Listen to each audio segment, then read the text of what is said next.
Muy buenos días. Un saludo especial en nombre de la doctora Gloria Estela López Jaramillo, presidente del Consejo Superior de la Judicatura y de los demás magistrados que integran la corporación. Bienvenidos a esta conferencia virtual denominada Juicios Paralelos, que hace parte del 9º ciclo de capacitación en tecnologías de la información y las comunicaciones. Las redes sociales, como todos sabemos, conllevan en muchas ocasiones a distorsionar la información, es decir, a desinformar, lo que para la Administración de Justicia incrementa exponencialmente el riesgo de los derechos fundamentales de los ciudadanos, pues alteran la verdad o la realidad de los hechos a partir de los denominados juicios paralelos, como aquellas situaciones donde a partir del mal manejo, del inadecuado uso de la información en las redes sociales, se crean situaciones o hechos falsos dentro de un juicio judicial, dentro de un caso judicial, perdón.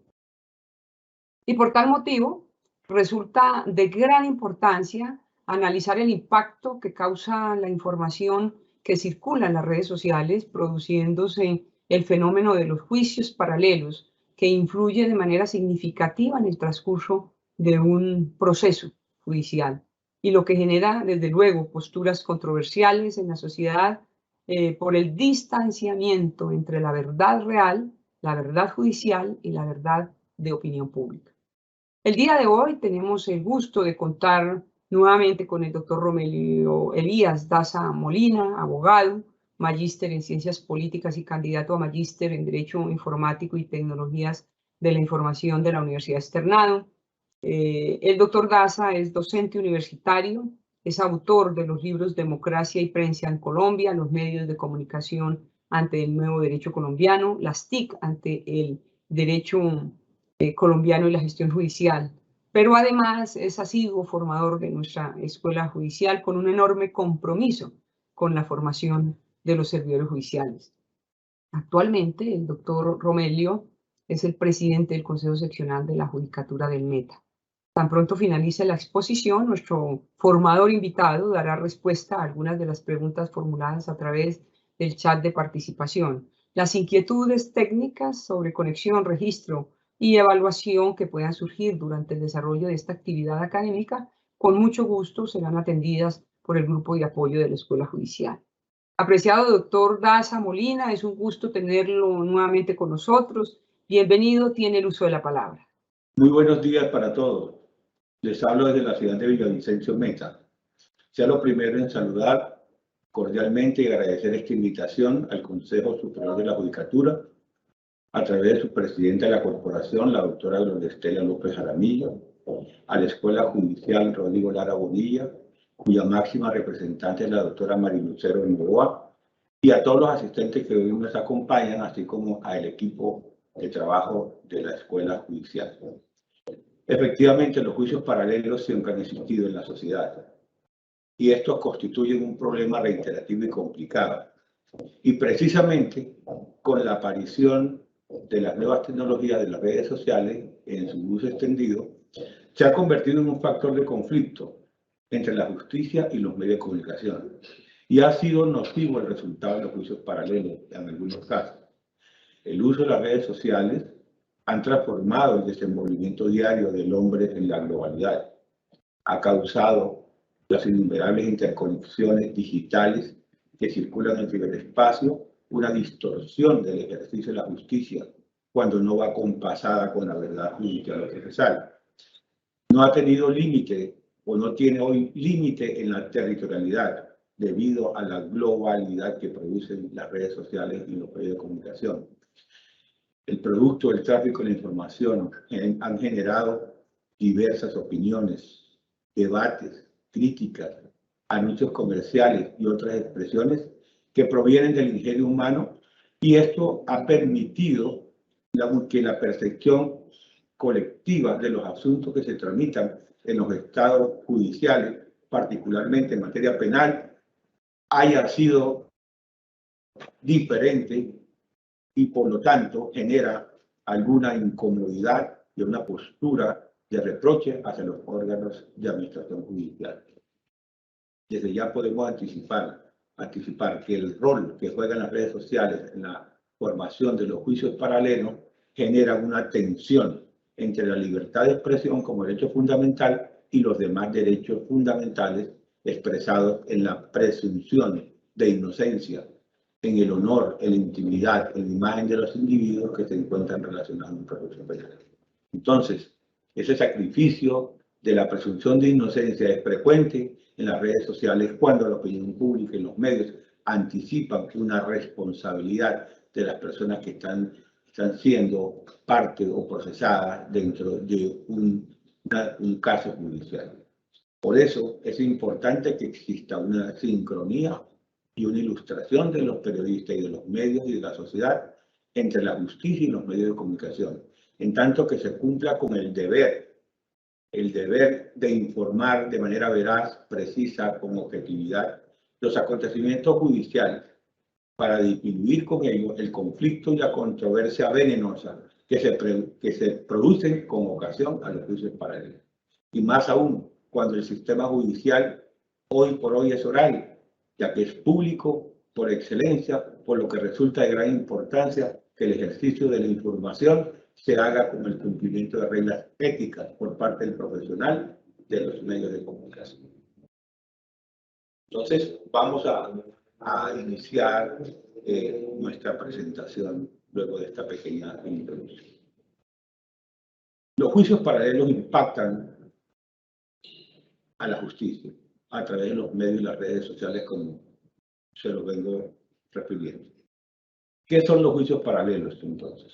Es el enjuiciamiento público de medios y redes de asuntos que conoce la justicia y que usualmente tienen que ver con el caso penal. Hoy por hoy se extiende a controversias que se generan también en la jurisdicción contenciosa administrativa, cuando se debaten asuntos de personajes públicos como pérdidas de investiduras, tutelas, en fin, que generan cierta curiosidad por la opinión pública y por los medios de comunicación. Definitivamente, los juicios paralelos generan un riesgo para la garantía del acusado, como lo mencionaba, porque sacrifican el principio de igualdad de armas, que todos lo conocemos como la posición de desventaja frente de una persona frente a otra, o de una parte frente a la contraparte, porque amenazan la presunción de la inocencia, porque se anticipa una acusación popular o una imputación difusa en los medios de comunicación y redes por parte de las personas que están siendo procesadas. Alteran la ecuanimidad del funcionario a través de campañas mediáticas que a veces son promovidas por las mismas partes. En las redes sociales existen unos riesgos de una justicia transparente, ecuánime y equilibrada. Les voy a compartir justamente un video sobre este tipo de situaciones.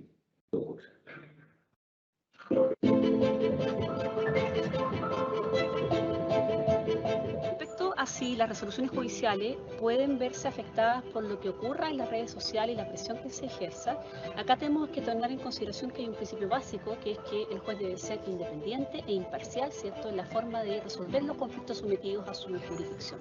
Pese a que ese es un principio básico, ¿cierto?, que debe primar, ¿cierto?, de tal manera que los jueces no deben verse influenciados por factores externos, es indudable, ¿cierto?, que se trata de seres humanos y es bastante probable que un caso que haya causado gran revuelo mediático, frente al cual parece bastante difícil que el juez pueda abstraerse, ¿cierto?, y no tomar en consideración ninguno de estos elementos, pueda existir algún tipo de presión en cuanto a la resolución que va a emitir.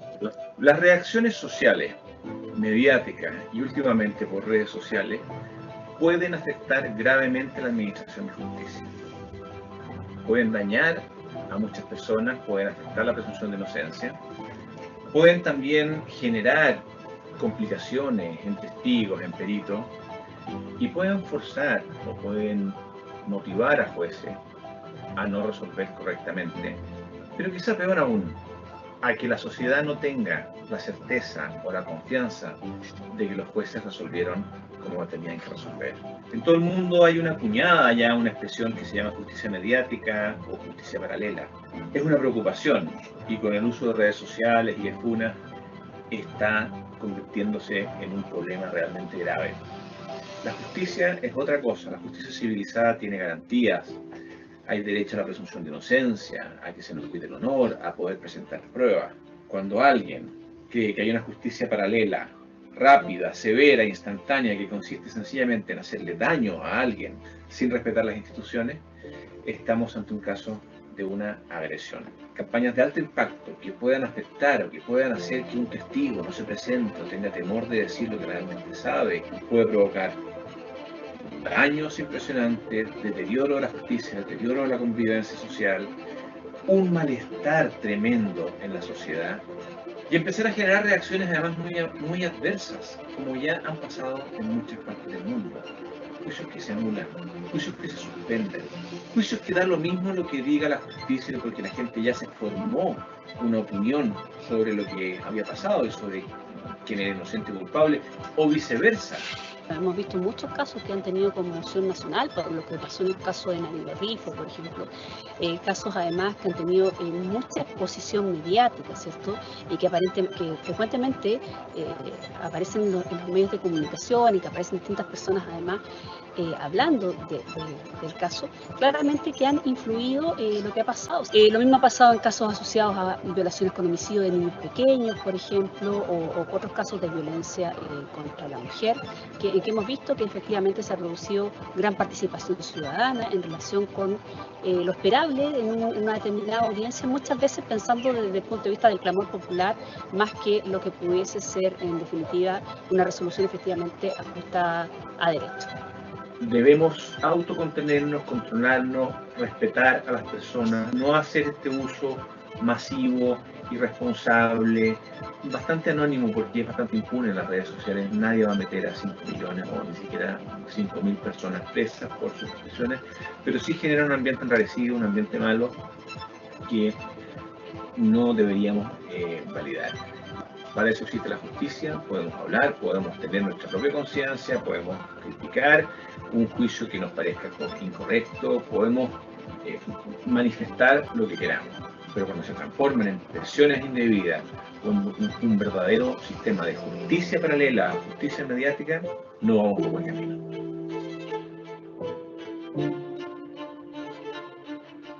Ahí podemos ver justamente contextualizado el conflicto que existe entre la libertad de expresión y un juicio justo. Aquí es cuando vemos que se sacrifica la violación al principio de imparcialidad, prejuicios. Por motivos de subjetividad hay una alteración de la objetividad respecto al funcionario judicial. También se sacrifica el principio de la veracidad judicial, por cuanto la opinión pública puede tener en otro extremo otro tipo de concepción y ese tipo de, justamente, de juicios mediáticos genera una desconfianza en la justicia, en las decisiones judiciales. Igualmente, a través de este conflicto de la libertad de expresión y juicio justo se genera una agresión a la independencia y objetividad del funcionario judicial. Igualmente, la serenidad en una causa judicial altera justamente esa tranquilidad del funcionario cuando va a tomar una determinada decisión a sabiendas que va a tener en contraposición a la opinión pública. Se merma, por lo tanto, la confianza en la justicia y, en consecuencia, hay una pérdida de respeto para los jueces y magistrados en sus decisiones judiciales. Ese conflicto entre libertad de expresión y las decisiones judiciales tiene varios componentes.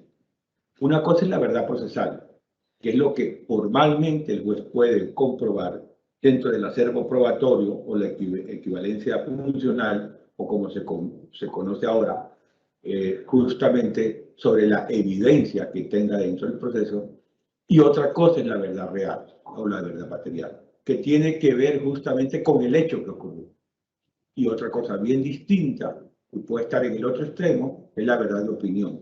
Es la interpretación que surge de la sociedad frente a un hecho determinado. Y todas pueden ser diferentes. La verdad procesal puede estar muy distante de la verdad real y muy distante de la verdad de opinión. Y lo otro que también puede estar en una abierta contraposición o bien diferente en otro extremo es la verdad social, que emerge de las creencias que se manejan dentro de ese conglomerado social.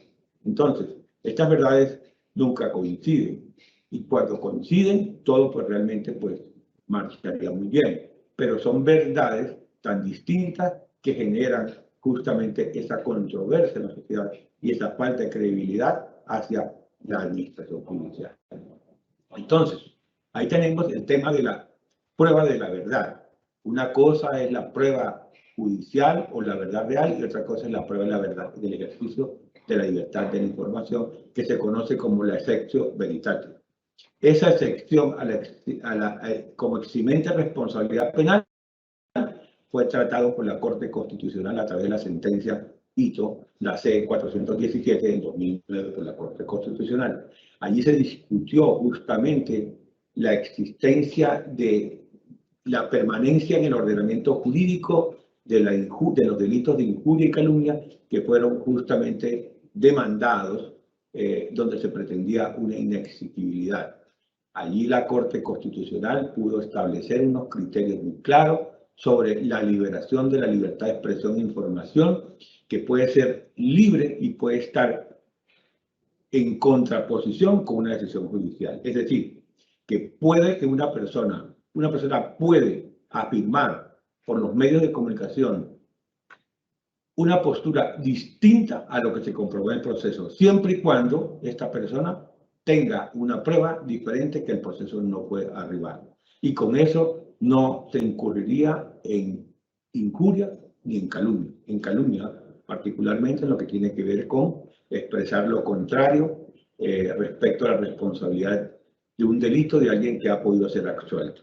¿Por qué? Porque la persona puede tener en sus manos una prueba de la verdad real, que es la verdad que vimos ahorita del hecho, una prueba que no puede discutir el proceso, muy distinta o distante de la verdad judicial. Entonces, la Corte admitió y analizó que puede existir una contraposición en la verdad judicial y entre la verdad real, pero siempre y cuando exista un juicio de proporcionalidad, es decir, hay una razonabilidad para esa afirmación en cuanto a la existencia de los bienes jurídicos, en tanto que la Corte manifiesta que estos juicios son relativos respecto a quien tenga la prueba de la verdad respecto a la prueba judicial.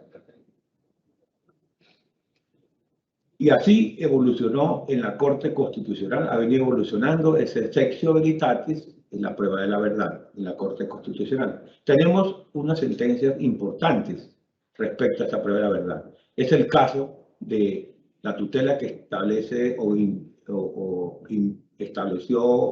presentó el alcalde Enrique Peñalosa en contra de un concejal que afirmó que la política del uso del Transmilenio era una política equivocada, errática, y que al mismo tiempo él lo hacía porque él estaba promoviendo, él había sido promotor de la venta de buses de este tipo en distintas partes del mundo, particularmente en Brasil. La Corte Constitucional, en esa sentencia que analizó, dijo que efectivamente el alcalde, el concejal estaba haciendo afirmaciones respecto al alcalde y que él tenía la prueba de la verdad, en tanto que pudo acreditar con videos que efectivamente el interés del alcalde Enrique Peñalosa estaba en promover Transmilenio y no el metro, puesto que él pues había sido justamente, entre comillas,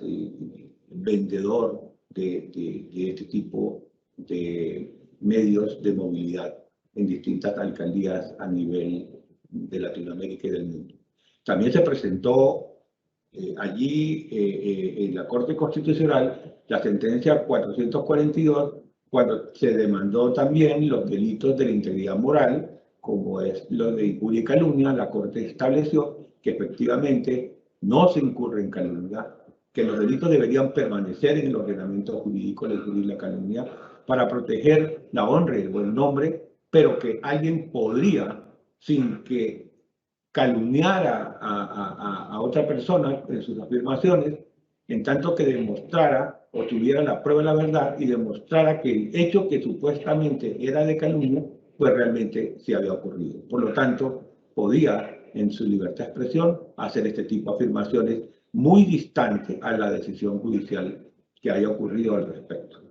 Igualmente también ocurrió con una sentencia 695 respecto a un concejal de Medellín, donde afirmó por sus redes sociales que había un médico falso de Antioquia, en Estados Unidos, un médico falso que había sido procesado por la muerte de un paciente y que venía ejerciendo indebidamente como un falso médico su ejercicio en Estados Unidos.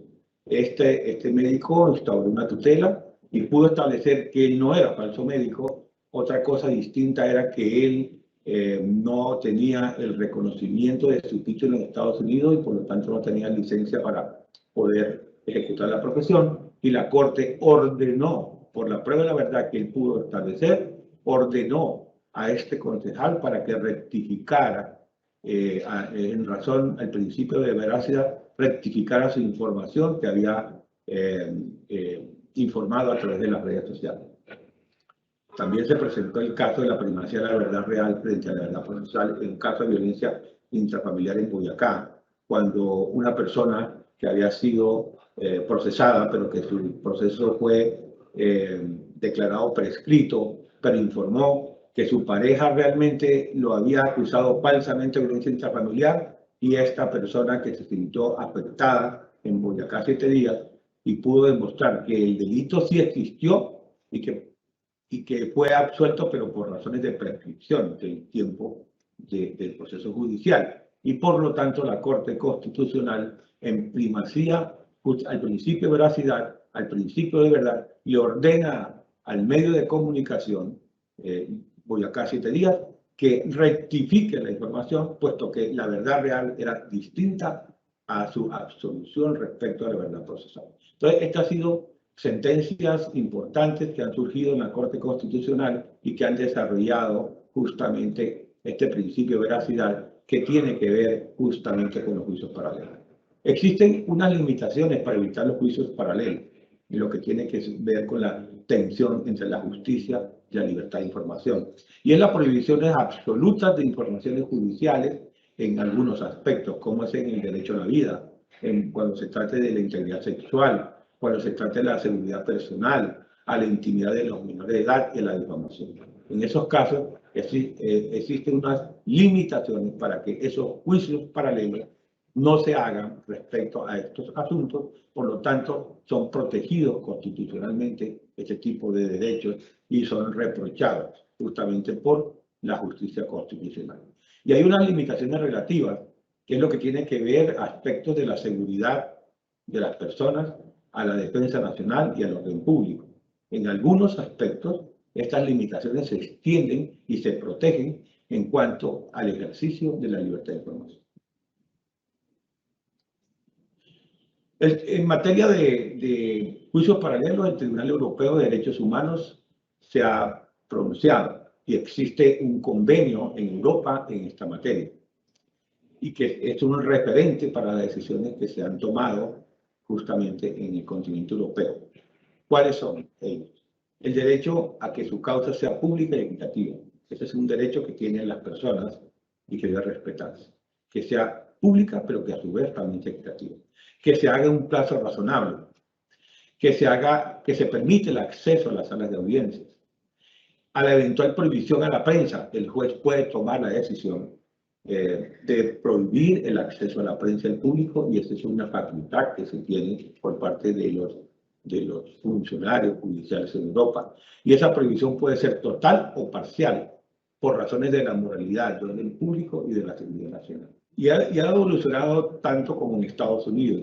La Corte Suprema de Estados Unidos ha tenido unos criterios importantes, y es que la publicidad es característica del sistema penal para los Estados Unidos. Que la prensa es esencial para una efectiva administración de justicia penal, porque proviene de la injusticia por policías y fiscales, como lo vamos a ver más adelante en un video recientemente de un caso conocido. Que la prensa, a su vez, garantiza la supervisión y la crítica del público respecto a las actuaciones judiciales. Se convierte en un muro de contención para el exceso del aparato judicial y acepta algunas limitaciones de interés general, como lo vimos también en Europa. Aquí vamos a ver un caso polémico que fue objeto de juicios paralelos en los Estados Unidos. Dos. One down, free to go. We can stop hurting ourselves.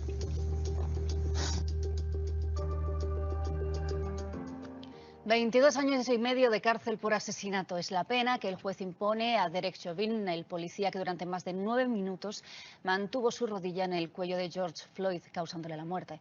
El abogado de la familia de Floyd ha calificado la sentencia de histórica. 22 años y medio es menos de lo que pedía la acusación, 30 años y mucho menos de lo que quería la familia, pero es la máxima pena impuesta a un policía de Minnesota en el ejercicio de su cargo. El juez dice que se ha atenido a los hechos, que no se ha dejado llevar por las emociones, la compasión o la opinión pública. En abril, un jurado declaró al ex policía Chauvin culpable de 3 delitos de homicidio imprudente. Tanto en el exterior de los juzgados como en el interior de la sala han aflorado las emociones. La hija de Floyd, de 7 años, dice en una grabación que echa de menos a su padre y que lo quiere. Su hermano, que pedía la máxima pena posible, considera que 22 años es muy poco tiempo, porque George dice nunca volverá. Además, podrá salir de la prisión en 15 años, ya que Minnesota permite la libertad vigilada con 2/3 de la condena si hay buena conducta. Por primera vez, el ex policía pidió perdón a la familia de Floyd. Desde Washington, el presidente Biden ha calificado la condena de apropiada. A Floyd, de 46 años, lo acusaron de usar un billete falso de $20 en una tienda. Lo esposaron y estaba en el suelo cuando gritó repetidamente que no podía respirar. El vídeo de su agonía desencadenó una enorme oleada de indignación y protestas contra los abusos policiales y el racismo por todo Estados Unidos.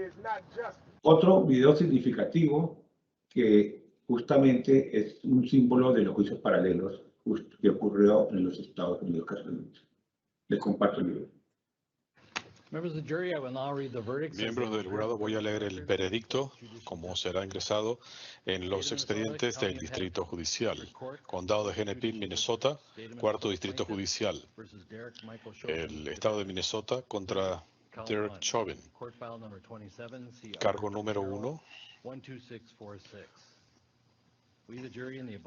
Nosotros, miembros del jurado, en el cargo número 1 de homicidio en segundo grado no intencional, encontramos al acusado culpable. 20 de abril 2021, firmado por el jurado número 19. Mismo encabezado, cargo número 2, homicidio en tercer grado, encontramos al acusado culpable. 20 de abril 2021, 1:45 de la tarde. Firmado por el jurado número 19.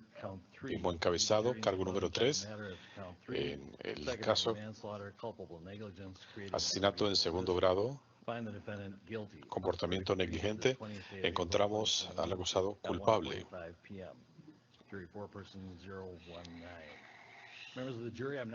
Miembros del jurado, les voy a preguntar individualmente si este fue su veredicto. Por favor, respondan sí o no. Juror number 9, are these your true and correct verdicts? Yes. Juror number 19, are these your true and correct verdicts? Yes. Juror number 27, are these your true and correct verdicts? Yes. Juror number 44, are these your true and correct verdicts? Yes. Juror number 52, are these your true and correct verdicts? Yes. Juror number 55, are these your true and correct verdicts? Yes. Juror number 79, are these your true and correct verdicts? Yes. Juror number 85, are these your true and correct verdicts? Yes. Juror number 89, are these your true and correct verdicts? Yes. Juror number 91, are these your true and correct verdicts? Yes. Juror number 92, are these your true and correct verdicts? Yes. Are these your verdicts, so say you one, so say you all? Yes. ¿Es este el veredicto de ustedes? Sí. Miembros del jurado, el veredicto refleja la decisión del jurado. Les agradezco a todos en nombre del Estado de Minnesota, no solamente por su servicio, sino por un servicio. Bien, ahí vemos cómo justamente la gente abarrotada en las afueras del tribunal de Minnesota, cómo presionaba. ¿Qué hubiera pasado si de pronto hubiera sido absuelto este policía? ¿Qué hubiera pasado con el orden público en Estados Unidos, en todos los Estados Unidos? Y ese ha sido, pues, la verdad, pues, un drama pues, social tremendo, y vemos que cuando el juez manifiesta no estar presionado, todos sabemos que la presión de los medios es mucha la que se ejerce en el ejercicio de la administración de justicia. Para Canadá, la Corte Suprema canadiense manifiesta que prima el principio de publicidad, y es el elemento distintivo para ellos de la democracia, como también para muchas partes del mundo, a ello no escapa Colombia, y que se extiende desde luego a la justicia. Que la publicidad para Canadá, para el sistema judicial canadiense, la publicidad es un principio constitucional intrínseco a la protección de la libertad de expresión, que brinda garantías de integridad al proceso judicial y que admite la eventual restricción de prensa y público. Es decir, que el juez tiene esa facultad por algunas razones, para poder impedir el acceso de prensa y público, sobre todo cuando se trata de problemas justamente de orden público o por temas de moralidad. Allí en Canadá se invoca el test Dagenet-Mentu, que es una medida de restricción. La primera de ese test es que sea necesaria para prevenir un riesgo cierto a un justo juicio cuando se admite la eventual restricción, con certeza sustentada del riesgo, con finalidad de la medida y la existencia de medidas alternativas disponibles. Y la segunda es que sea proporcional a la satisfacción de los principios constitucionales de una necesidad de reserva. Entonces, esos son los dos criterios para el test Dagenet-Mentu que aplican justamente los jueces y magistrados cuando tratan de impedir o de restringir el acceso de la prensa y del público. En España, el Tribunal Constitucional Español manifiesta que la libertad de expresión constituye una estrecha relación con la publicidad en las actuaciones judiciales. También, igualmente, para los españoles, el principio de publicidad es fundamental para el ejercicio de justicia, y más que a eso conlleva la oralidad, que ha sido pues, una ola de implementación de los sistemas judiciales en el mundo. También, para el Tribunal Constitucional Español, los medios de comunicación constituyen unos intermediarios naturales entre la justicia y la opinión pública, que deben darse a conocer los juicios a la comunidad por excelencia a través de la publicidad. Y establece algunas restricciones de legalidad, de reserva de secreto sumarial, pero en la etapa sumarial, y proporcionalidad y ponderación en la medida que por amenaza de derechos y principios merezcan restringir el acceso o la publicidad de los juicios. Voy a compartirles un caso justamente que se presentó en España respecto a un juicio paralelo. Un detalle refleja la enorme presión mediática que vivió Dolores Vázquez. Cuando la policía la fue a detener, las cámaras ya estaban allí. ¿Cómo sabía la televisión? Pues había habido una filtración, evidentemente. Ahí se está vulnerando el principio básico de presunción de inocencia. Dolores Vázquez era sospechosa de la misteriosa muerte de esta joven, Rocío Bánico. Vázquez había mantenido una relación sentimental con la madre de la chica, y el jurado popular determinó que había matado a la joven por celos. Las cámaras también la acompañaban cuando la condenaron a 15 años y se derrumbó sobre la mesa. Solo una casualidad le sacó de la cárcel 1 año y medio después. La policía investigaba por otro caso a este británico, Tony Alexander King, y se dio cuenta de que su ADN le relacionaba con la muerte de Bánico. Dolores Vázquez salió libre y denunció el juicio mediático que había sufrido. Yo no tendría que justificar nada, pero se me exige por la opinión pública, se me exige por esta sociedad española que encima demuestre mi inocencia. Todo lo que yo diga no sirve para nada, porque al final vais siempre en mi contra, vais siempre poniendo la opinión pública en contra de Dolores Vázquez. Linchamiento social y luego no hay marcha atrás. 10 años después todavía sufre. Que se demuestre a la sociedad española que soy totalmente inocente, que siempre lo he sido. Que cuando vaya por la calle no hay el codazo y a los 20 minutos esté rodeada de señoras. Mira quién está. La emoción le permitió hablar apenas 5 minutos ante el Observatorio de la Presunción de Inocencia en Juicios Paralelos, que estudia las consecuencias de este fenómeno. La sociedad no tiene capacidad de juzgar. Puede opinar, pero no juzgar. El problema real es que puede afectar en la decisión final o en la impartición de justicia. Abstraerse de la condena social es muy difícil para cualquier ciudadano, sea miembro del jurado popular o periodista. De hecho, en el caso de Dolores Vázquez, el Diario Sur fue el primer y único, casi único medio que apostó porque había muy pocas pruebas contra esta mujer. Y se nos veía por el resto de compañeros, incluso por las instituciones judiciales, se nos veían mal. En el último año ha habido 16 denuncias por casos como este ante la Comisión de Quejas y Deontología de la Federación de Asociaciones de Periodistas, que ha elaborado un código para los medios. El código de autorregulación nuestro señala este deber del medio de rectificar y rectificar públicamente. Dolores Vázquez asegura que aún espera esa disculpa. Que todavía estoy pidiendo que alguien me diga un perdón. Como pueden ver, este es un caso estrictamente mediático, donde esta persona fue condenada por la justicia y posteriormente se demostró que nada tuvo que ver con ese homicidio. En Italia opera el secretismo relativo. Es el régimen de publicidad aunado con el secreto del proceso penal. Es decir, se maneja de una manera ponderada el tema de lo público para los italianos, pero que tiene que estar acompasado con etapas de secreto. Por eso el legislativo se preocupa muchísimo por tratar de regular de manera expresa y detallada la publicidad de las actuaciones judiciales. De todas maneras, sí existe una parte absolutamente secreta, que es la etapa sumarial para los italianos. En la India encontramos que la Corte Suprema hindú ha establecido que la libertad de expresión y presencialidad es fundamental para la prensa en las actuaciones judiciales.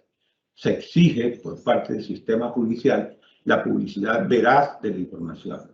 Permite la transmisión en vivo de los casos de connotación nacional, pero claro que sí, previo un permiso de la Corte Suprema de Justicia. Y contempla la reserva, pero en algunos casos. En el Reino Unido encontramos que en la Cámara de los Lores, la Corte Suprema ha manifestado que la publicidad es determinante en los procesos penales, tal como ocurre en todos los otros casos puntuales de otros tipos de estados que hemos analizado.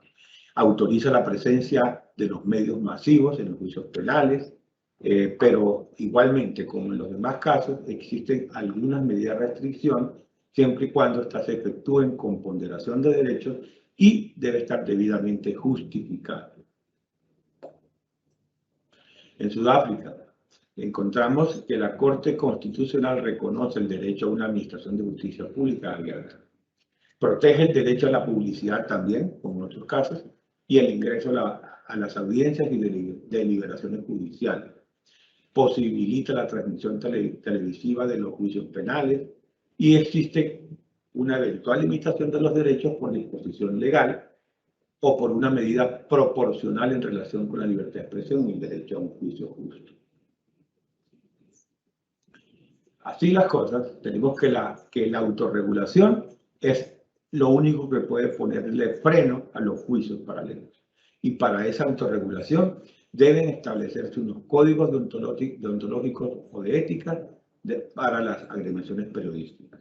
Pero para las redes sociales sí no existe o no es posible tener algún tipo de control de carácter ético. Debe haber una mayor ilustración en los conocimientos de los conceptos y de las actuaciones judiciales al periodista, puesto que usualmente se confunde una captura como una condena, una medida de aseguramiento como una pena. Y existe igualmente la necesidad de que exista un manejo escrupuloso respecto a la protección del honor, a la integridad y a la imagen de las personas, sobre todo en aquellos sucesos donde se genera aflicción o dolor por parte de los medios de comunicación. Tenemos casos en Colombia significativos, otros casos, como el caso de Alberto Jubis Asbun y sus dos acompañantes, a quienes se les indicó mediáticamente desde el primer día como el asesino de Luis Carlos Galán. Hubo una violación pública y flagrante al buen nombre de estas tres personas y a la honra. Generó contra ellos una provocación social de odio, de desprecio y de rechazo. Y hubo una tensión entre la verdad social, la verdad judicial y la verdad real. Aquí tenemos una parte del caso de Huvis Hasbún, que finalmente fue absuelto, y todos ya sabemos quiénes fueron los verdaderos responsables. El 22 de agosto de 1989, 4 días después del asesinato de Galán en Soacha, la DIJÍN capturó a Alberto Huvis Hasbún en la oficina de un amigo con el que pensaba sembrar cultivos hidropónicos. Esa noche fue presentado ante el país como la persona que le disparó a Galán, junto con otros 4 hombres que él no conocía. Cuando lo capturaron y dijeron, esta es el arma, después se probó que esa arma jamás había sido disparada. En un reconocimiento, otro testigo dijo que Huvis era el asesino. En este caso, se efectuó mediante la comparación. Su hermano demostró que el día que mataron a Galán, él estuvo en la oficina del exministro Carlos Obando Velasco, tomando whisky, y que de 6 a 8:30 de la noche estuvo con 14 compañeros y 3 profesores terminando el curso de cultivos. En su libro Yo no maté a Galán, Huvis reveló que cuando iba a recuperar la libertad recibió una visita que lo dejó 4 años en prisión. El general Peláez Carmona como que tuvo alguna información de que Alberto estaba en libertad y se le acercó y le dijo, oiga, no se ponga tan contento que usted no va a salir de aquí. Entonces le dijo Alberto, oiga general, pero si eso es así, lo que usted está diciendo, este país se jodió. Ante cualquier autoridad, Huvis dijo siempre que era inocente. A Galán, si yo lo maté de verdad. Yo no maté a Galán, pero yo no puedo salir con la libertad provisional. Y él no salió de... En mayo del 93, Huvis fue declarado inocente e hizo esta advertencia. Al Estado sí lo vamos a demandar por 5.000 millones de pesos. ¿Qué le dice al general Peláez hoy? Al general Peláez que tenga mucho más cuidado para sindicar a la gente, que no torture psicológicamente, que no asesine a la gente, que tenga prudencia con este pueblo colombiano que ha sufrido tanto por las ligerezas de él y de su gente. Ese caso fue muy sonado, como todos lo conocimos los colombianos, como también ocurrió con el caso del almirante Gabriel Arango Bacha, que fue procesado judicial y mediáticamente de una falsa acusación del delito de tráfico de drogas, y posteriormente, después de estar 18 meses en privación de la libertad, la Corte Suprema de Justicia encontró que era inocente. Y justamente los medios siempre dieron, por cierto, esa falsa acusación del delito de tráfico de drogas. También tenemos el caso de Nancy Patricia Gutiérrez, que fue acusada por nexos con el paramilitarismo. Hubo una difusión masiva de información de su supuesta responsabilidad. Se utilizaron testigos en busca de beneficios de traslado de prisión de internos, es decir, de prisioneros en contra de ella. Y luego fue suelta cuando se probó su inocencia. Aunque mediáticamente, por tratarse de un personaje político, fue por los medios prácticamente condenada de manera mediática. Tenemos muchos casos más en Colombia, como el de Sigifredo López Tobón, que fue acusado de sus propios secuestros, paradójicamente, y de los demás integrantes de la Asamblea. Luego su liberación por la FARC, con gran connotación informativa, fue llevado a prisión, y posteriormente se pudo establecer que el juicio mediático distó diametralmente de la decisión judicial de su inocencia. El del general Jaime Humberto Uzcategui, que fue acusado de la masacre de Mapilipán, que fue condenado por omisión al no proteger a la población, y la CIDH encontró de asistencia de falsas víctimas, falsos testigos y abusos graves en su contra, pero mediáticamente quedó en la memoria de la opinión pública que había sido responsable y se le acusaba incluso de tener nexo con el paramilitarismo. Tenemos el caso de Luis Alfonso Plazas Vega, que fue acusado de la desaparición de 11 civiles en la toma del Palacio de Justicia. Fue condenado a 30 años por un juez de Bogotá y posteriormente la Corte Suprema de Justicia encontró que era inocente.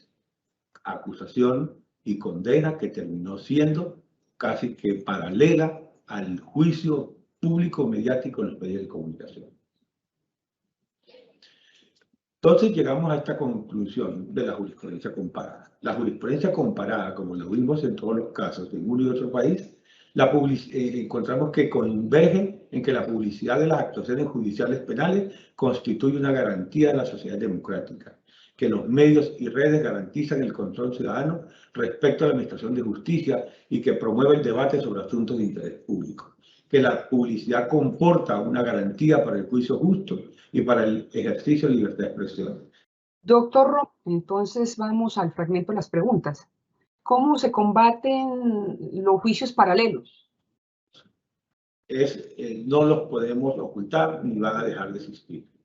Lo que hay que buscar que en los juicios paralelos exista un acompasamiento entre la información que deben emanarse de los estrados judiciales y respecto a lo que produzcan los medios de comunicación. Por lo tanto, es un reto que se tiene en cuanto a la mejor formación de los medios de comunicación y de las personas que manejan justamente todo este tipo de mecanismos informativos en las redes sociales o digitales. Doctor Daza, ¿influye la falta de ilustración, la falta de capacitación de los periodistas en materia judicial respecto de la distorsión de la información que conlleva a la desinformación? Totalmente. Yo considero que, y ha sido una preocupación siempre como docente que fui mucho tiempo de la Facultad de Comunicación Social, que tiene que haber dentro de la línea de formación del periodista una formación, una cátedra que tenga que ver con la ilustración de lo que corresponde a las actuaciones judiciales, puesto que como no lo conocen, no lo manejan, terminan informando asuntos totalmente diferentes a las decisiones o a los conceptos de las etapas en los procesos que se tramitan en los despachos judiciales. Y eso es lo que genera desinformación e inconformidad por parte de la opinión pública y de la sociedad en general. Doctor Romelio Elías Daza, además de la capacitación, de la ilustración que usted nos menciona, ¿qué requiere la rama judicial para mitigar los efectos negativos de los juicios paralelos? Creo que tenemos digamos que un débito en la rama judicial. Y es que a veces es que nosotros no estamos formados en la rama judicial para informar hacia la opinión pública. Y a veces preferimos no informar. Y el problema con los medios de comunicación es cuando no se informa, o los jueces y magistrados no informan de sus decisiones, o no ilustran pedagógicamente sobre las decisiones que se toman, porque solamente se dice que en la rama judicial se habla con autos y sentencias. Ocurre que en los medios de comunicación lo que no le informan se lo imaginan, y lo peor es que siempre se lo imaginan mal. Entonces, la rama judicial debe trabajar mucho más ese proceso de comunicación hacia la opinión pública a través de planes estratégicos de comunicación, a través de unas oficinas eficientes de comunicaciones o de prensa, para que se emitan comunicaciones hacia los medios, se generen insumos que realmente correspondan a la verdad real, a la verdad procesal que ocurre en cada una de las actuaciones. Y eso es lo que pasa, que los medios de comunicación sencillamente ellos hacen el ejercicio de información como realmente les parece y muchas veces no es coincidente con las decisiones judiciales que se toman. Nuestro agradecimiento especial al doctor Romelio Elías Daza Molina por su muy clara e ilustrativa explicación sobre los juicios paralelos, pues no es un secreto el rol esencial que juegan las redes sociales en la formación de los juicios paralelos y que sin duda ponen en alta tensión la libertad de expresión y los derechos fundamentales representados en la presunción de inocencia, el honor, la intimidad, la dignidad, la imagen de las personas que se encuentran relacionadas o comprometidas en un proceso penal o judicial. Gracias a los servidores y servidoras judiciales y a todas las personas que se han conectado a esta conferencia virtual. Los invitamos a que nos sigan a través de nuestras redes sociales como Facebook, Instagram, Twitter y YouTube. donde podrán encontrar información sobre todas nuestras videoconferencias, además de otras noticias de interés. Y a propósito del tema de hoy, tan claramente expuesto por nuestro formador, el doctor Daza, nos despedimos con una frase de la primera directora de innovación de New Jersey, profesora en el Departamento de Tecnología, Cultura y Sociedad de la Escuela de Tecnología, de Ingeniería, Tandon de la Universidad de New York, Beth Simón. Para mí, la tecnología es un medio para un fin de alcanzar los objetivos de justicia social, la democracia más fuerte y un gobierno más eficaz. Muchas gracias. Feliz día para todos y para todas.